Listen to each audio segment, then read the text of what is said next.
মধ্যপ্রাচ্যে যুদ্ধের ষষ্ঠ দিন, তুঙ্গে পৌঁছেছে সংঘাত। হামলা চালাচ্ছে আমেরিকা, ইসরায়েল পাল্টা হামলা চালাচ্ছে ইরান। মহড়ায় ব্যস্ত আমেরিকার নৌসেনা। শক্তিশালী অস্ত্র প্রয়োগে সমুদ্রে দেখা দিচ্ছে শকওয়েভ। দেখুন আমেরিকার নৌসেনার মহড়ার সেই ভিডিও।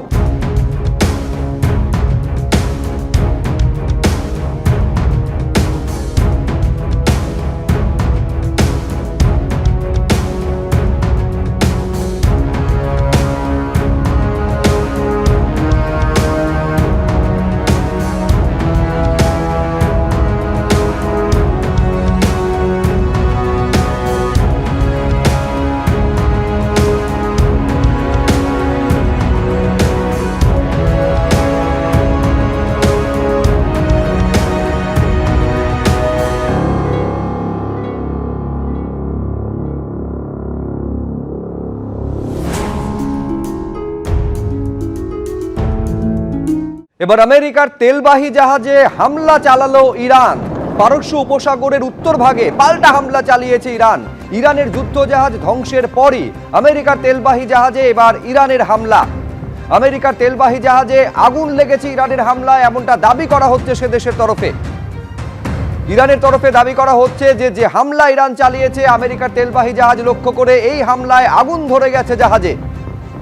ঠিক যেদিন ভারত মহাসাগরে ইরানের যুদ্ধজাহাজ ধ্বংস করে দিয়েছিল আমেরিকার সাবমেরিন, তারপরই এই পাল্টা হামলা ইরানের তরফে চালানো হয়েছে। এদিকে পাল্টা শ্রীলঙ্কা এবার দ্বিতীয় যুদ্ধজাহাজ পাঠিয়েছে ইরান। শ্রীলঙ্কার উপকূলের কাছে আন্তর্জাতিক জলসীমায় ইরানের দ্বিতীয় জাহাজ দেখা গিয়েছে বলে জানাচ্ছে শ্রীলঙ্কা। শ্রীলঙ্কা জলসীমায় দ্বিতীয় যুদ্ধজাহাজ পাঠিয়েছে ইরান। ইরানের যুদ্ধজাহাজ ধ্বংসের পরদিনই শ্রীলঙ্কায় দ্বিতীয় যুদ্ধজাহাজ ইরান পাঠিয়েছে। সংসদে শ্রীলঙ্কার মন্ত্রী এই কথা জানাচ্ছেন।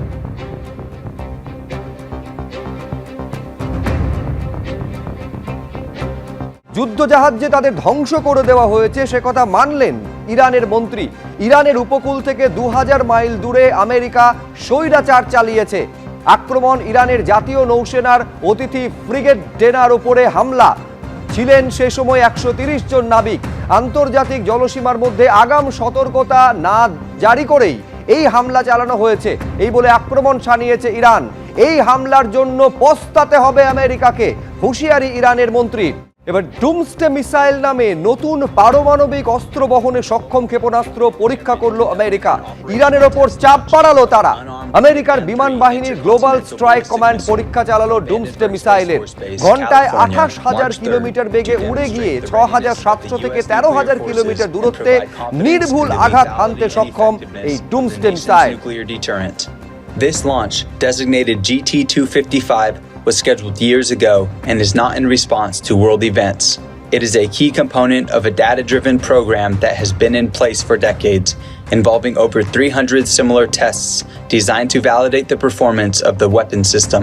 The data collected from these routine tests is essential for ongoing and future force development. Today's test launch used a randomly selected intercontinental ballistic missile pulled from Minot Air Force Base, North Dakota. The missile was transported more than 1,300 miles and reassembled at Vandenberg Space Force Base, California. ABP Ananda, এগিয়ে থাকে, এগিয়ে রাখে।